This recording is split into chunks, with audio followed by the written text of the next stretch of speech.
Hello, welcome to today's webinar on, as part of a webinar series for Resilient by Design, the 2-year anniversary, Bay Area Resilient by Design Challenge. My name is Allison Brooks. I'm Executive Director of the Bay Area Regional Collaborative, and I also chaired the Resilient by Design Challenge. And this will be our 4th webinar in the series. We've had a lot of great conversations. I'm really looking forward to today's discussion as well. Before I introduce our moderator for today, we're going to try something new for this webinar. We're really interested in seeing who's participating in listening to this session today. So if you wouldn't mind letting us know what sector you represent, and then we can all know who's joining us today on the call. I'll just give you a minute to do that, and Lucian's going to share the results with us. And I want to thank Amy Chester, who's the Managing Director of Rebuild by Design, who is joining me on planning this webinar series, as well as Lucian Go, who's the Program Coordinator for BARC, and Zoe Siegel, who was a staff person for Resilient by Design and who is now at Greenbelt Alliance. So we're just waiting for those results to come in. As you're listening today and as questions come up for you, if you could type in your questions in the Q&A section, we would appreciate that. It's just easier to track them in the Q&A rather than in the chat. So, and then we will have time at the end to answer as many questions as we can.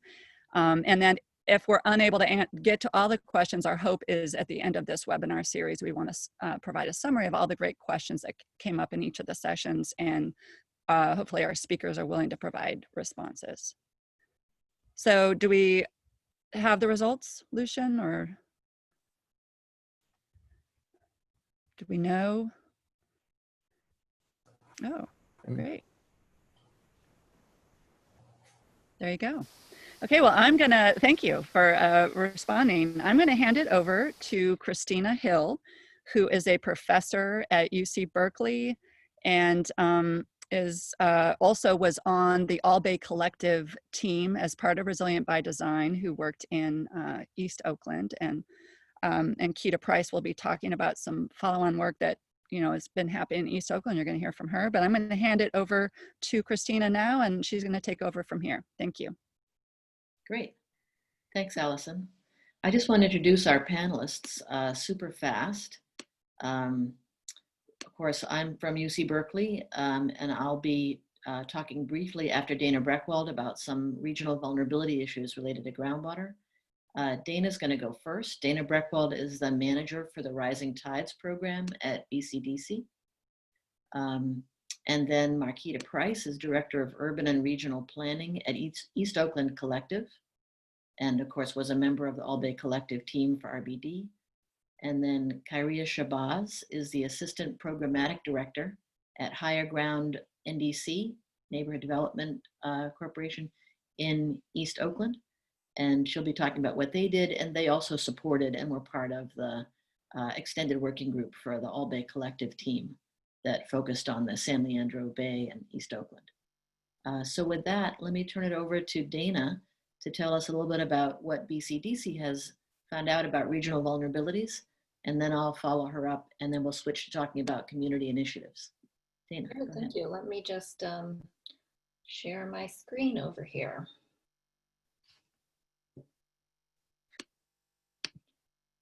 Give me a minute. You'd think I know how to do this easily by now.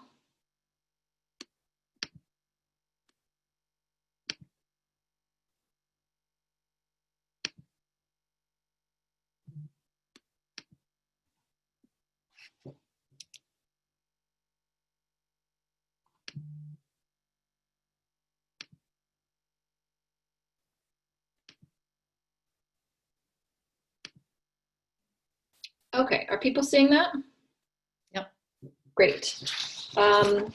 So I'm going to give a little bit of an overview about the Adapting to Rising Tides project that we recently completed in March, and then zoom in a little bit on the East Oakland neighborhood, specifically around the vulnerable communities analysis that we did. So just really quickly as an overview for our Bay Area, we looked at the vulnerability of 4 regional systems in the Bay Area: transportation networks, vulnerable communities, future growth areas, which includes priority development areas, and natural lands, which includes priority conservation areas. These 4 systems were chosen because they're really interconnected and critical to the well-being of our region. I want to emphasize that this project was a partnership created with many entities. We were funded largely by a Caltrans Sustainable Transportation Grant, which is why a big part of our focus was on transportation assets. But we also worked in partnership with Metropolitan Transportation Commission and Bay Area Regional Collaborative. And then we had a number of consultant partners and community partners, including AECOM, the Bay Area Regional Health Inequities Initiative, or BARHI, Natural Capital Project out of Stanford. And we experimented with engaging with 2 communities and community groups there, including Ensuring Opportunities in Contra Costa County and Nuestra Casa in East Palo Alto. So the goal, I'm gonna dive exclusively into the vulnerable communities analysis that we did.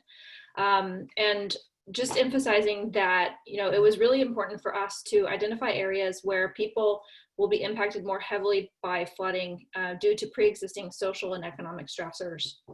There's precedent for how similar mapping tools illuminate social vulnerability, including what many are familiar, which is Cal EnviroScreen. But we created something that was unique to Arch Bay Area for 2 reasons. One, because many of the tools that we looked at census tracts rather than block groups, and we wanted to look at this data on a finer grain level. But also because we selected indicators that were backed by research as directly or indirectly impacting a community member's ability to plan for, respond to, and recover from a disaster event. So BCDC, in partnership with ABAG, developed social vulnerability characteristics that are particularly relevant to sea level rise and other disaster events. And we looked at both socioeconomic vulnerability as well as contamination vulnerability. So this slide shows the vulnerability indicators that we used as part of Arch Bay Area. These don't represent all the socioeconomic characteristics that we could have chosen, but include indicators which specifically contribute to increased vulnerability to hazards. They're not these, and I also just want to note that these characteristics are not transposable with the disadvantaged communities definition by state law, which also includes environmental hazards and adverse health impacts, such as poor air quality and respiratory health issues. So in order to include these in our analysis, we did cross-reference our analysis with Cal EnviroScreen, which does include this. We also cross-referenced this with displacement screening. So we wanted to, our working group made it clear to us that it was necessary to consider displacement in the early stages of planning and analysis when you're looking at adaptation to understand the impacts that that may have as well. We also included contamination burdens, contamination indicators, which represent degradation or threats to communities and the natural environment from pollution. This is especially important because the presence of contaminated lands as sea levels rise, raise health and environmental justice concerns, which could worsen as sea level rise mobilizes contaminants. We don't know what the impacts of that are going to be. So this should be no surprise to anybody on this call, but the most socially vulnerable populations among us are also the most at risk.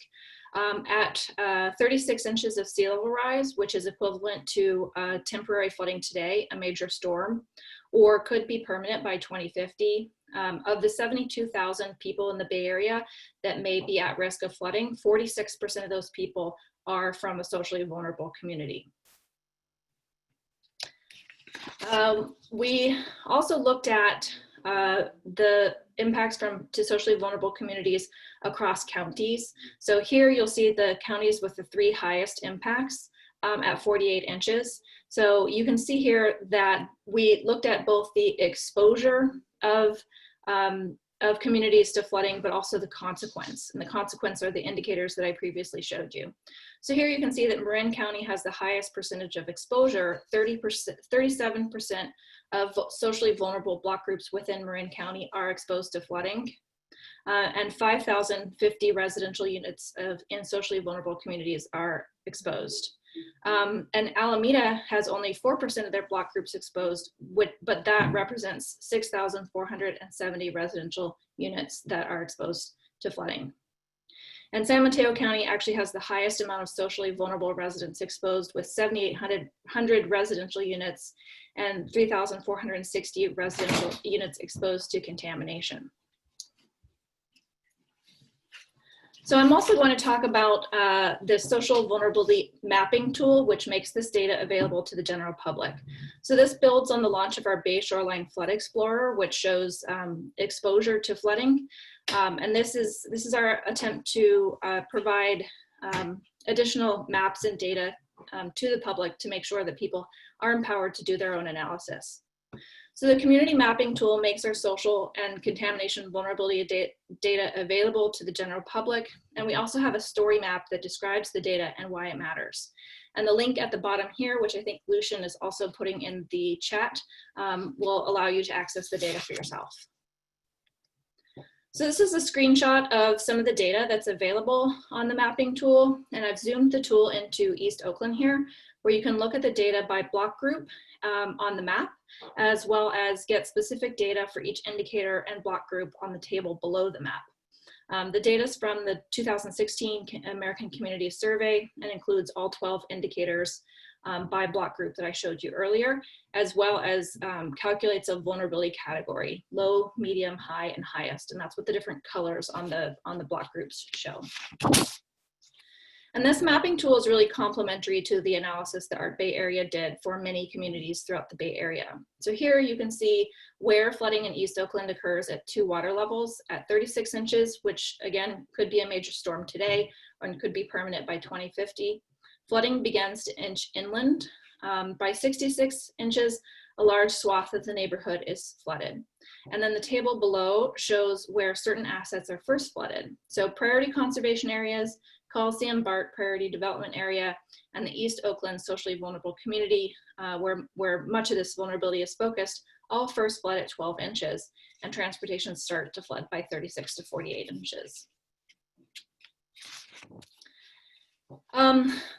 On this slide, the point I want to make is that to date, much of the funding available for adaptation is focused on infrastructure, like transportation infrastructure, and is not necessarily available to protect people and communities, especially less resourced communities. So this map shows where all the vulnerable communities in the region are focused. And this next map shows what we call hotspots, areas in the region where many critical assets are co-located. East Oakland, you can see here, is a hotspot because in addition to the vulnerable community, it also contains future jobs and housing through priority development areas, regionally critical transportation infrastructure, and parks and open space. And this can be helpful for communities to go after adaptation dollars that may be earmarked for different priorities, such as transportation upgrades, and to provide input on how these dollars are actually spent to make sure that the adaptation actions provide shared benefits for everyone in the area. This requires a lot more community engagement and multifaceted planning than is typically already done, but it could be one avenue into the limited pool of adaptation dollars currently available. So that's all I have. I breezed through a lot of data very quickly, so if you have any questions, please put them in the chat box or you can email me as well. Thanks, Dana. That was terrific. It's a really wonderful report, and I highly recommend that everybody take a look at what BCDC just released this spring, summarizing a lot of these impacts. It's really worthwhile. I wanted to add on briefly about a topic that is coming up around the region about how groundwater rise may be related to the sea level rise vulnerability. And I also wanted to, before I show my slides, Dana, are you all planning to add that to your resources?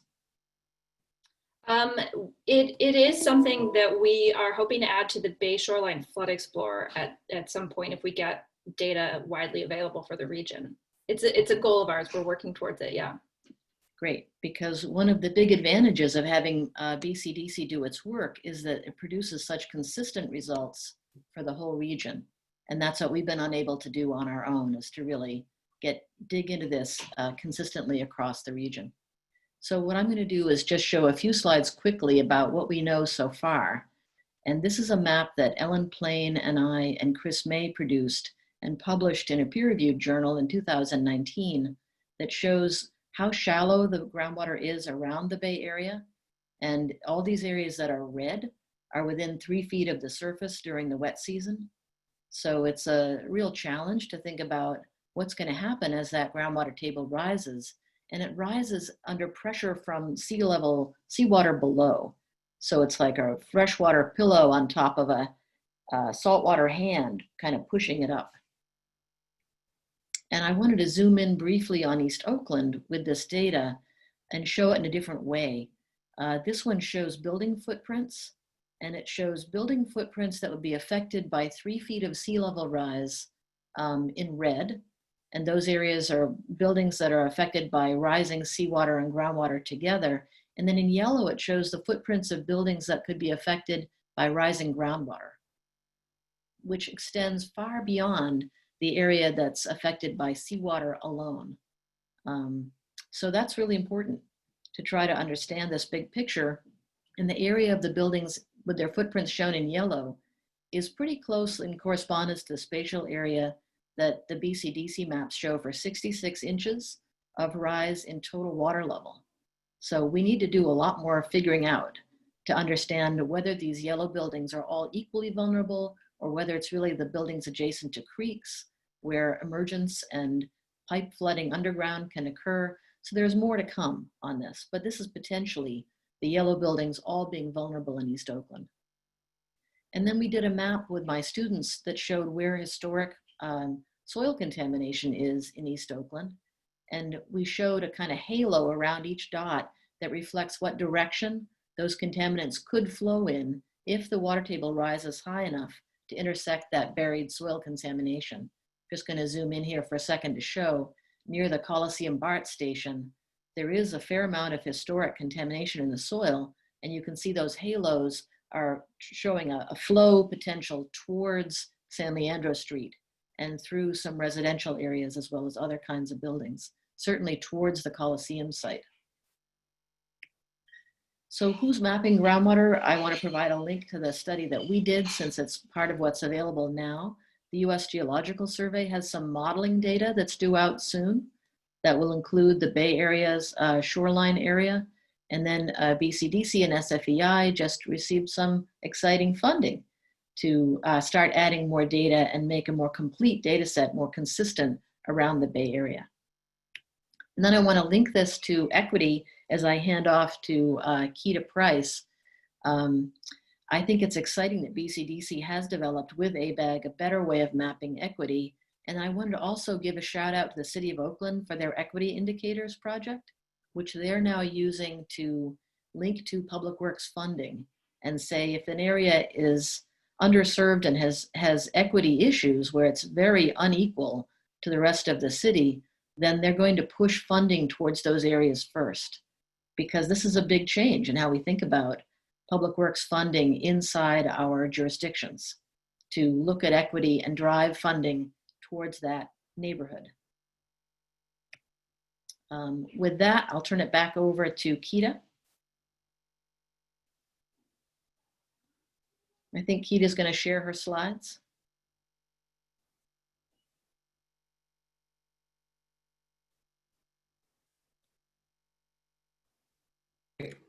Cool, can you hear me? Yep. All right, cool. What's up with it? Welcome everybody. How you doing? I'm Keita Price, the Director of Urban and Regional Planning for the East Oakland Collective. And oh, how do you go? Okay. And before I start, I just want to share this brief video that'll pretty much give an overview of who the East Oakland Collective is and what we're primarily known for. And later in the presentation, I'm gonna really just get straight to the point about our neighborhood planning, community-led neighborhood planning, and how, how folks can help out and what exactly we do and how it intersects with all of the topics that Dana had mentioned before.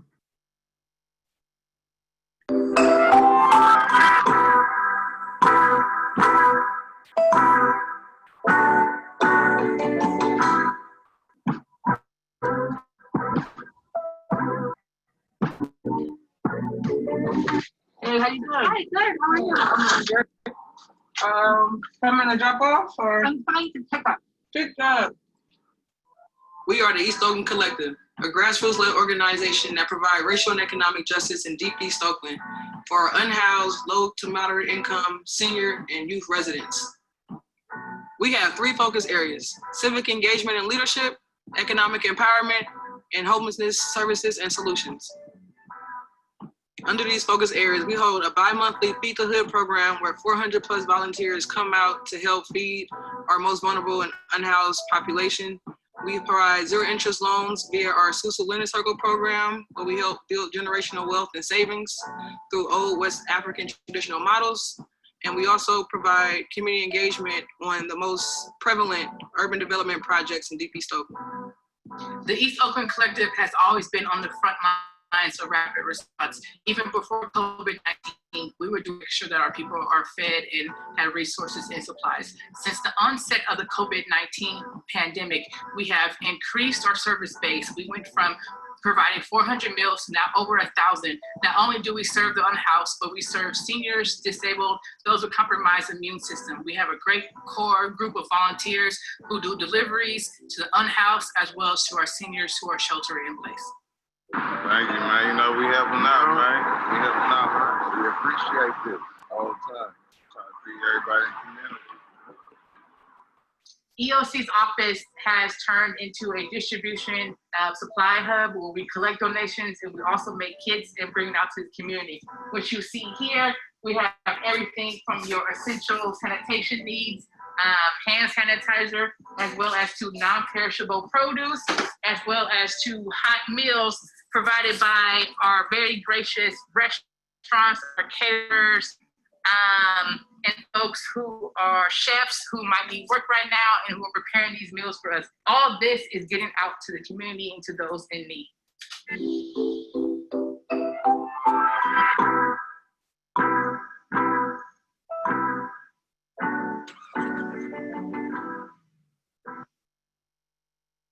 And so, yes, that was just a lot bit about who EOC is. And I thought it was important to show this video. And again, I'm gonna talk a lot about community and just community-led, strategies and just community, and keep us rooted in community and people. As we talked about adapting sea level rises and environment, a lot of times the people are forgotten. And just wanted to let people know, these are the people, the area of the people that we serve. Dana talked a lot about the at-risk area, disadvantaged area, whatever you want to call it. We are that area. And so every indicator stressor from environment to just everyday living, we are before COVID, before the sea level rise, we've been having issues. So part of our issues has been due to historical redlining that was legalized through planning and other legal regulations, planning and like land use regulations, as a lot of you know. That red area here is East Oakland, deep East Oakland. And so, yes, we have, like I said, a lot of stressors in our area that we're combating always, daily, before, during a COVID, a pandemic, or a sea level rise. And I just really want to keep us rooted in the now as we talk about the future. So our greatest assets, as I have mentioned, are the people. We, to us, are the definition of resilient. So through this process of resilient by design and just the whole trending topic of equity and resilience over the past 3 to 5 years, again, I've just saw a lot of times that resilience sometimes forget the actual people and just the behaviors and activities we go through every day and how we still strive through everything that's going on, and not so much trying to look at new strategies, but like what have we already been doing to still exist and not just exist but thrive this long.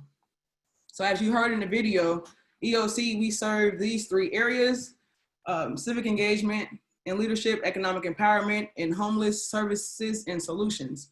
And so in those areas, we do community engagement. We have a Susu Lending Circle program where we highlight West African traditions and pool resources, because we have been redlined out of financial means of financial institutions of lending and receiving money and loans. So this is a way to be a lender and a borrower of the community. And this is a way that we also build trust. We're most known for our last area, the homeless services and solutions, where we do hot meal distributions and bi-monthly Feed the Hood programs. And so that's why I really want to focus on today about our neighborhood planning work that we do. As I mentioned, I'm the director of our urban and regional planning. And so I work a lot with private sector and government and our local government planning and transportation department to do community engagement in a culturally relevant way in areas that they have deemed undoable or just hard to penetrate. And I've heard that from somebody's mouth, that East Oakland was hard to penetrate. And so, yes, right now, in the past, we've worked on things like the Let's Bike Oakland plan, and we helped that in 2019. You don't see that here, but just want to mention it.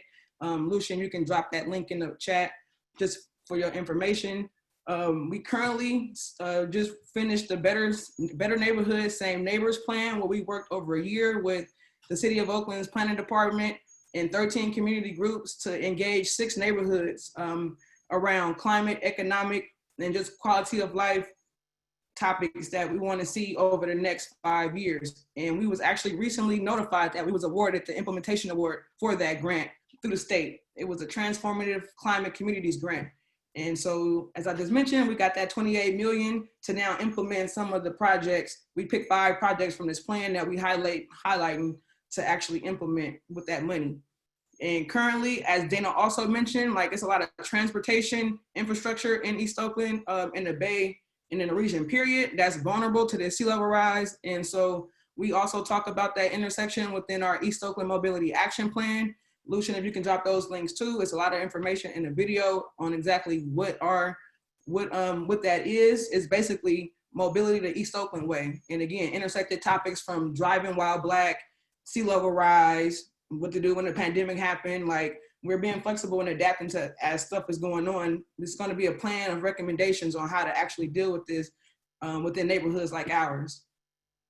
So yeah, we hear a lot about, you are the experts. We hear a lot from the people that we engage with, whether it's private sector or government, that, you are the experts, and we hear it over and over and over, but we don't see that translate within the financial models of some of these projects. So it's like, well, get the money directly to the people so that we can, build capacity, build jobs, and that we can actually, create solutions and not just regurgitate the same checklist of equity that was written, and I guess in whatever y'all learned in school. And so that's what we kind of bring and carry within a lot of these projects. And so some of the community-based strategies, the main community-based strategy that I'm gonna emphasize and talk about today is basically building the need to build capacity. The need to build infrastructure of community-led neighborhood planning in East Oakland. Helping us build capacity through the development of local urban professionals, such as myself. I'm currently working with EOC, but I also want to venture out and plan and do my own planning firm and help other youth into this urban profession. I didn't know that there was a profession to plan and design a city until I was in like 3rd, 4th year in college, community college, figuring out my life. And so I don't want that to happen to the next generation, and we don't have that time. East Oakland will be gone in the blink of an eye. So we really need help to build capacity to actually do this neighborhood planning. We can talk about what's coming with sea level rise, and we can plan, all we want, but to actually implement these things, we really need capacity. EOC is only a team of 2 dedicated Black women born and raised from East Oakland, 3 generations. And as much as we love to do what we do, we definitely need help in building our capacity in our team. And so moving a little forward, throughout all these projects that I've mentioned, and some that I probably wasn't able to, we carry through the priority topics that we highlighted in the Resilient by Design challenge. And some of those things were, public land for public use, exploring the redistribution of ownership of energy and land. The project area that we had was right next to the Coliseums. It's like heavy industrial and toxic industrial use. And it's like, a lot of them are bad actors. A lot of the public land over there is just not being used. And so it's just like, how can we redistribute some of this ownership to the people so that we can actually take better care of it, because it hasn't been taken care of. And how do we create better access to the Martin Luther King Jr. shoreline? the neighborhoods to the Bay, the existing neighborhoods, the existing folks like myself of the neighborhood. My family used to have our family reunions at the shoreline all the time growing up in the 90s. And then all of a sudden, I don't know if it got undesirable, it's not upkept. And we go all the way to Hayward just to enjoy a green park with more stuff to do. And I don't quite frankly like that. And so, yes, we try to carry on the idea and topic of restoring the Martin Luther King Jr. Park to increase recreation for youth and adults, business and ecology for the enjoyment of, again, existing residents. And lastly, because I really want to take more questions and talk, how can you all support community-led neighborhood planning and design in East Oakland? As I mentioned before, you can support EOC and you can support the East Oakland Neighborhood Initiative. We call it EONI. And so EONI is not an official group. We came together and did this plan, and now we're still kind of working together as a monthly coalition, like unpaid and just doing it because that's what we do, and no one else will do it if we don't. And so it would be nice to get some support to actually help us figure out what that EONI can be and build infrastructure within that way.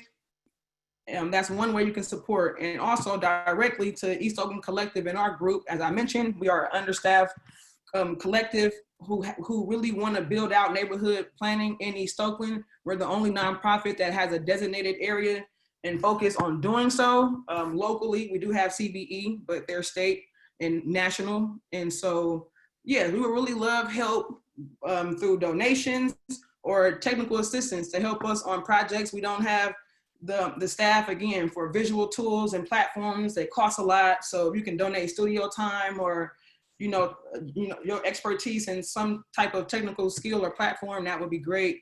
But we really can help build capacity through, through resources, through monetary donations, and building out our internal neighborhood planning team. We really got to build the next planners for the future. We have to for our own neighborhoods. We feel like that's the only way that folks will actually value and be invested within a neighborhood if they plan and design them. And we need the money and resources to do that. Thank you. Great. Thank you very much, Keita. Appreciate your work at EOC. Thanks very much for sharing that.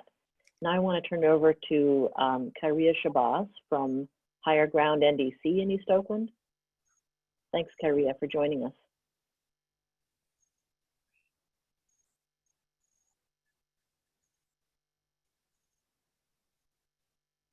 Hello, everyone. Thank you for having me. My name is Khariyyah Shabazz. I'm with the organization Higher Ground Neighborhood Development Corporation. Higher Ground has been a staple in the community of East Oakland and now moving into West Oakland since 2004. Our primary services are providing after-school program services to elementary, middle, and now high school. And then we also provide workforce development opportunities for middle and high school students to actually learn these skills, learn jobs, and actually jobs that are already embedded within the community. So just kind of piggybacking off of what Keita said, who knew that you can actually have a job on planning and development and some of these things that these students are involved with now. So Higher Ground is huge on recruitment and making sure students have access to that education. Okay.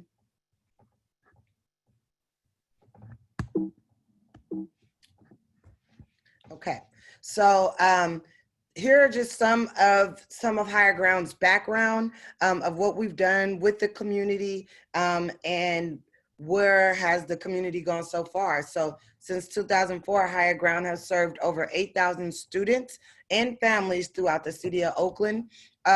We are huge on building the capacities of students and youth depending on their talents. So because of that, this has led to different sports teams and things like that. So we have competed in over 10 cheer competitions. We competed in over 7 parades. We've organized over 9 Martin Luther King Days of Service. And the fun fact, the past 3 years, we have brought over 400 volunteers, and we are the largest service day for Martin Luther King Day in the city of Oakland. And that takes place in Sobrani Park.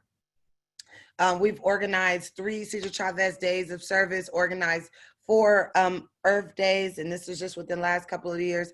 And then we collaborated with 6 Shabazz Park health fairs. We participated in organized sports for the past 13 years. They're football, soccer, baseball, track, and cheer. And this is just giving students, and this is all for free for students. A lot of these city activities, they cost a lot of money and a lot of time. So this is all access. When you are a part of our programs, these are the things that you actually get to do. Currently what we do, we conduct summer STEM camps for 4 years in a row, and we've received awards on our capacity building. And then we've also led our workforce development program for over 150 students. 90% of that has a success rate, and 75% of our students end up in college or career after high school. So with some of that, with a lot of, and what Higher Ground has done in the past is all of these projects has now led into community partnerships. So some of our partnerships are Roots Community Health Center, Bay Area Air District, Alameda County Health Department, City of Oakland, Bay Area Regional Parks, and we also sit on EONI, East Oakland Neighborhood Initiatives, which you all just heard about. So those are some of the partners who we work with in order to get all of this, to get this done in our neighborhoods. Okay. Hold on a sec. Okay. One of huge projects that's going on in Shabazz Park right now is the San Leandro Creek project. San Leandro Creek Park project is a 1.2-mile trail along San Leandro Creek that runs through deep East Oakland, starting from Shabazz Park, passing through Columbian Gardens, pouring into the San Leandro Bay and MLK shoreline. The Greenway will turn this space from a place of dumping and other unwanted activities to a community asset with existing deep East Oakland residents can access quality green space and bike pedestrian trails. One part of this, huge part of what Higher Ground has done is that we've held focus groups with our youth and with other community members to say, what do you want to see along this trail? How do you want to access this? And we actually allowed our students to create, to design an outdoor classroom that will be at Madison Park Academy, in the back of Madison Park Academy. So they were able to give their ideas for something that they're actually going to have access to. So that was a huge part for our students and our community members to have a voice within that process.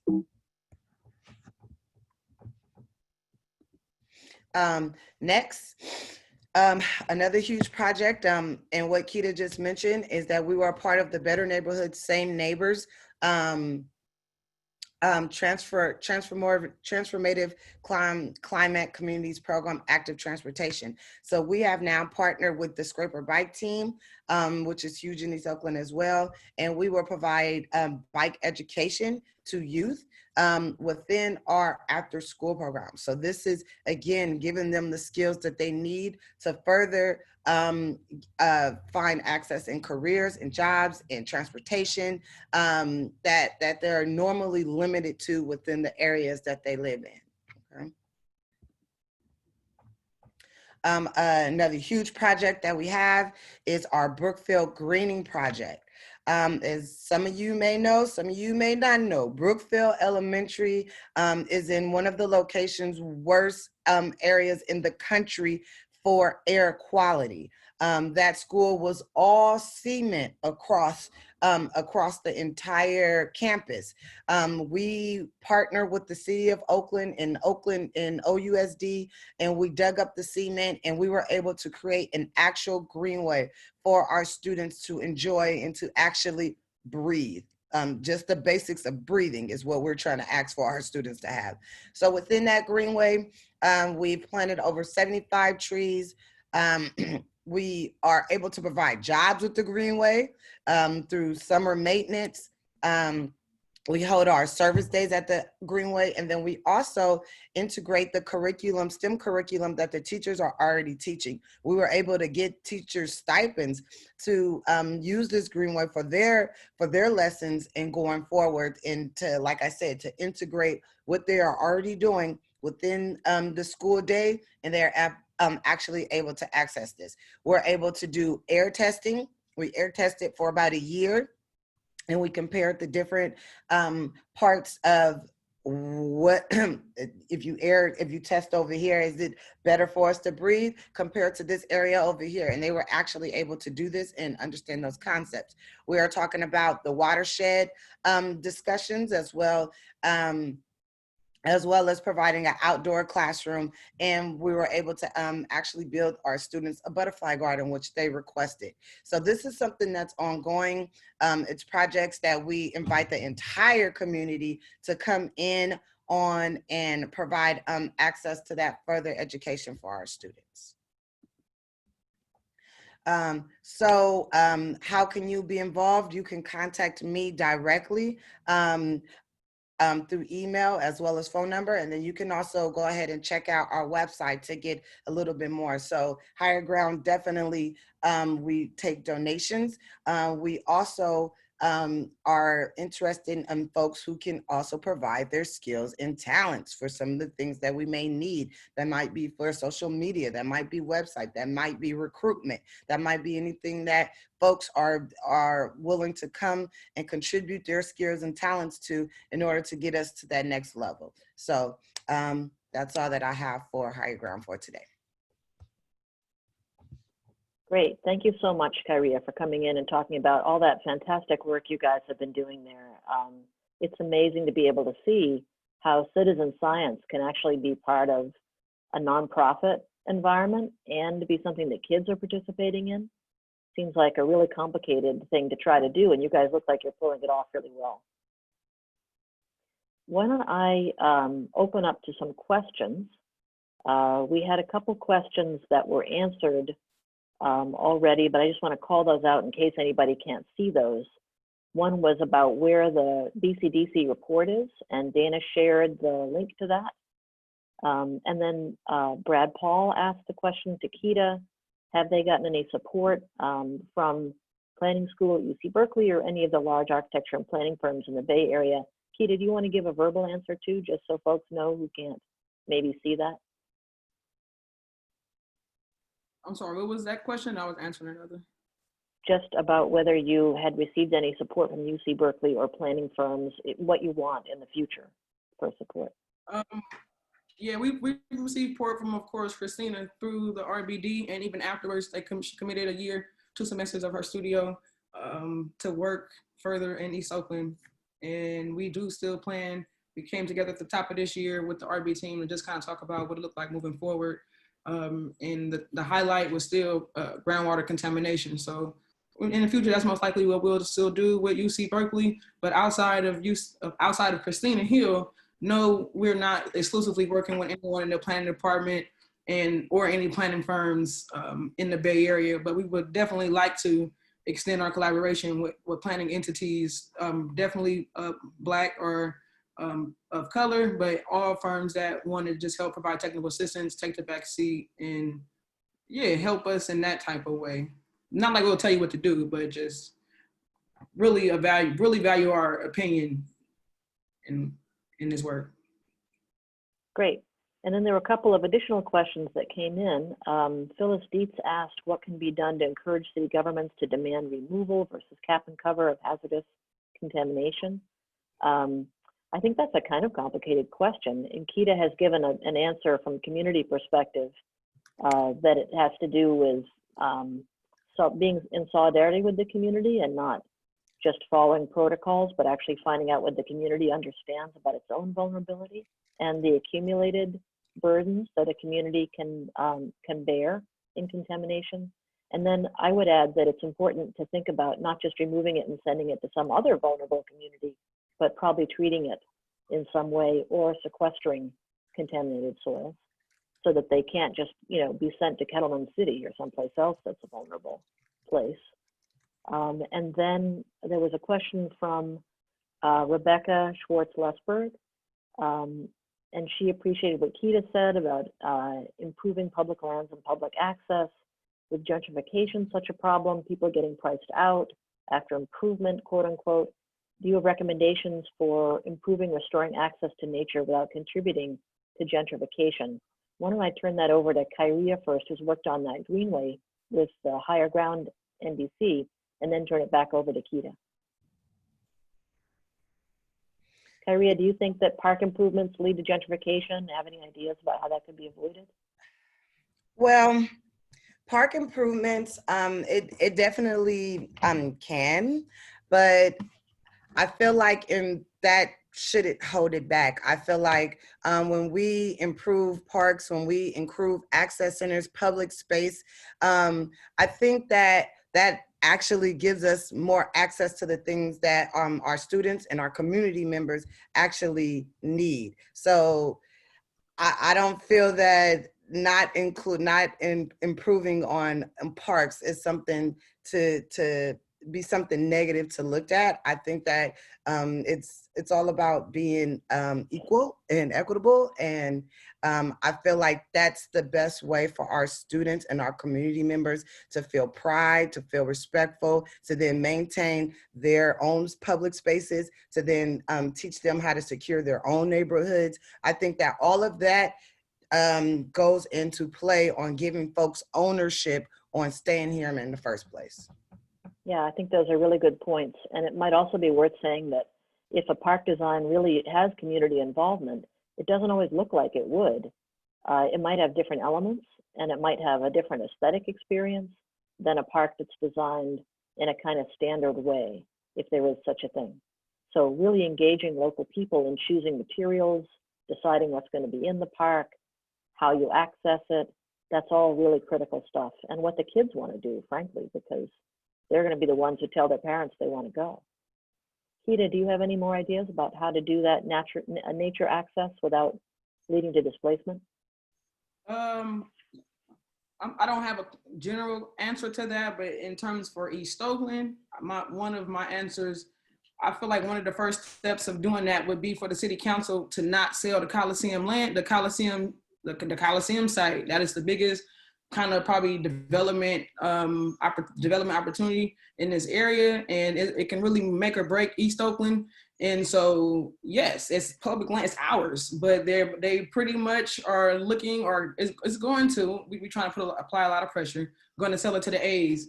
And so yes, just things like that. Like, you know, it's a real opportunity to really show faith, show equity, and Oakland can be a real leader in how to really, again, turn over ownership of land, or how to really utilize public land for public use and ownership and advance, you know, better quality of life for the public, not private development and dollars.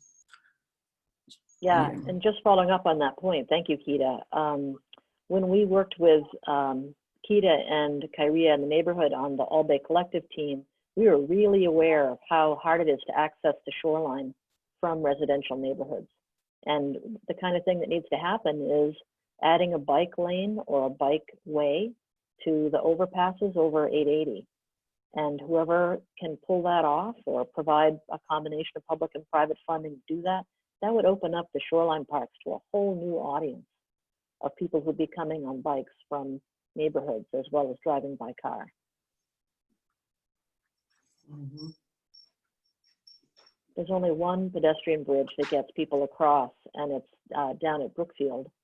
So there isn't anything for the people who live in the 60s and 70s and 80s, those streets, to be able to get across the highway, except by car. So one of the themes that's come up a lot is listening to the leadership and voices of people who are really working in these neighborhoods, and Higher Ground and East Oakland Collective are two really excellent examples. I think there's also a need for a more permanent kind of platform for these voices to come out and really be heard. So that's one thing that people could use some support with too, I think, is how to get people's voices out in webinars like this, but in a more permanent way. Do you all have social media accounts people could follow where they could understand more what the problems are that you're facing and how you're trying to address them? Khariyyah, do you want to share what people could follow if they want to learn more about East Oakland Collective? Sorry. Yes, you can go to our website, eastoaklandcollective.com. But before I did that, I wanted to address one question. Sorry that I forgot to mention. You asked about the planning firms out here. Are we connected to anybody? I did forget to mention the Broward Dellums Institute. I'm in my East Oakland Collective hat, but independently, as an independent contractor, I'm trying to build myself as the hood planner. And so I do work with the Dellums and Broward Institute on the San Leandro Creek Urban Greenway as that liaise to the community, providing culturally relevant skills. And so folks like that, we need more people like that helping build the local skills. And so shout out to Robin and the team. Sorry, I've missed you, just a different hat, but just wanted to mention that. But you can stay connected at the eastoaklandcollective.com, or you can look at the link for the Broward Dellums Institute.org and also support them because they are supporting local Black and Brown folks like myself, build their skills and capacity. And I went ahead and put our Twitter and Instagram, which is Higher Ground in DC.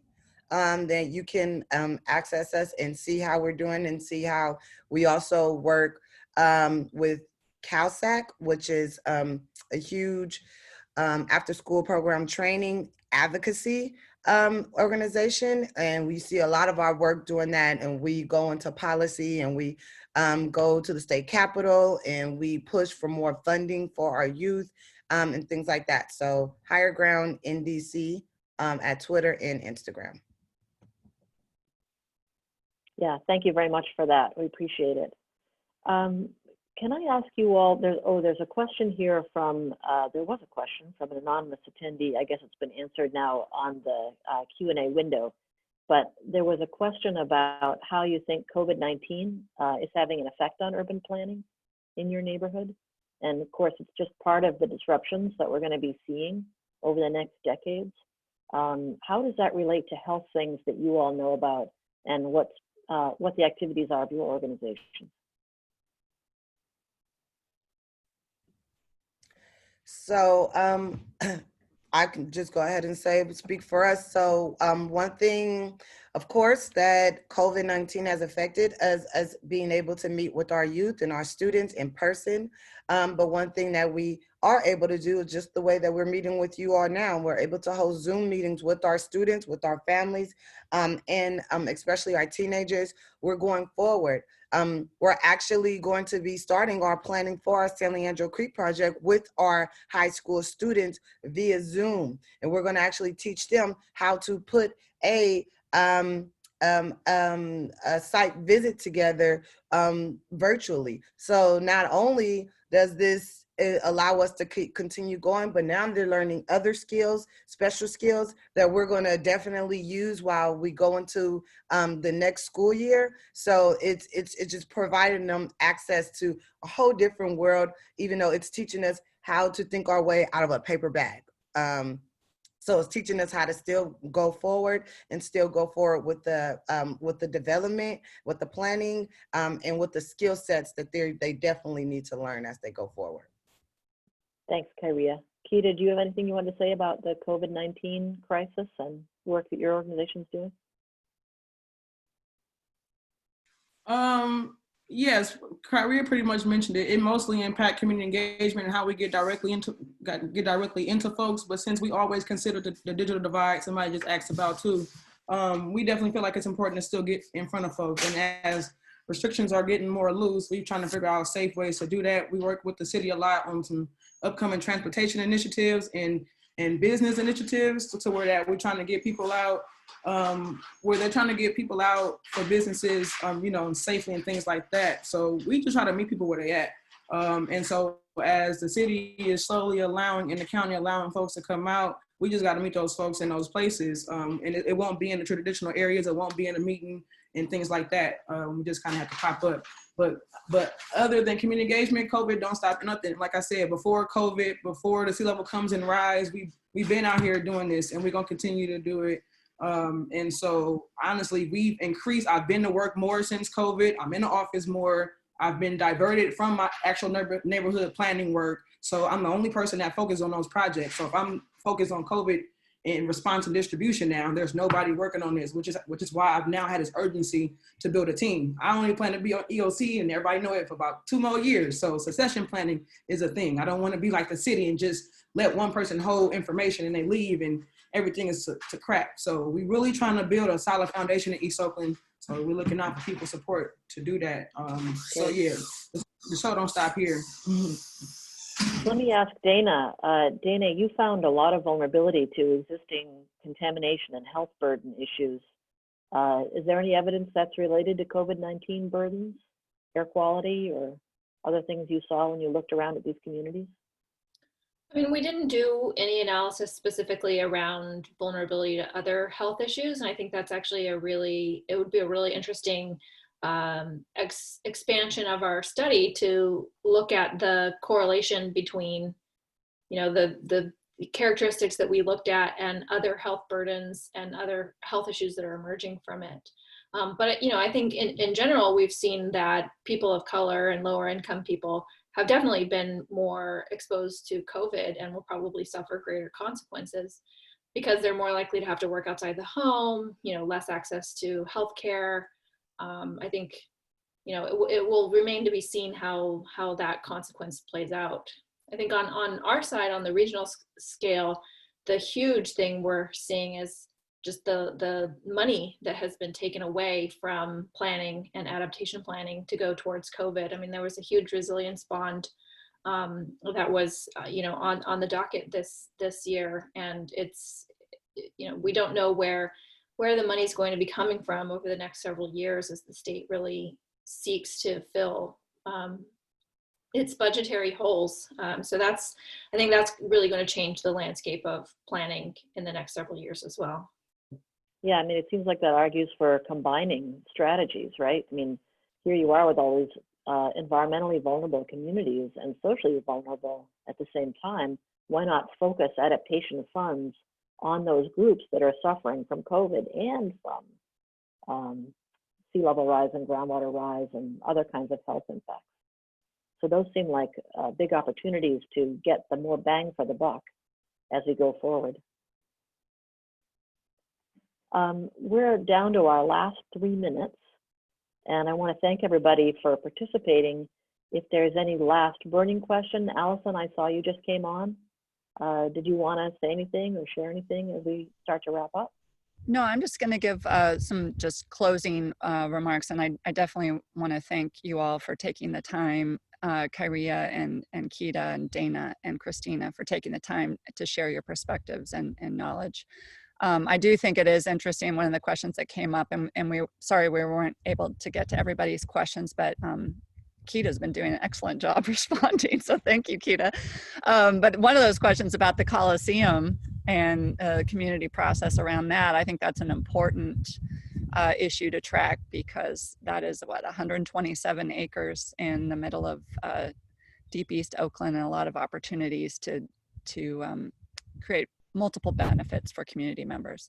So again, I want to thank our speakers and alert you to next week's webinar. We have 2 more, and next week's going to be looking at transportation assets, both the Dumbarton Bridge and then State Route 37, but really also recognizing that we need to be thinking about any asset as along the lines of what we talked about today, these multi-benefit approaches and interdisciplinary approaches to address all kinds of challenges and really put the needs and leadership of our community partners first and foremost. And I think it's something that we need to continually be focused on, is how we get more resources flowing to to community leaders who can really be out in front on addressing a lot of these challenges. So thanks again to everybody for today. I hope you're able to join us next week.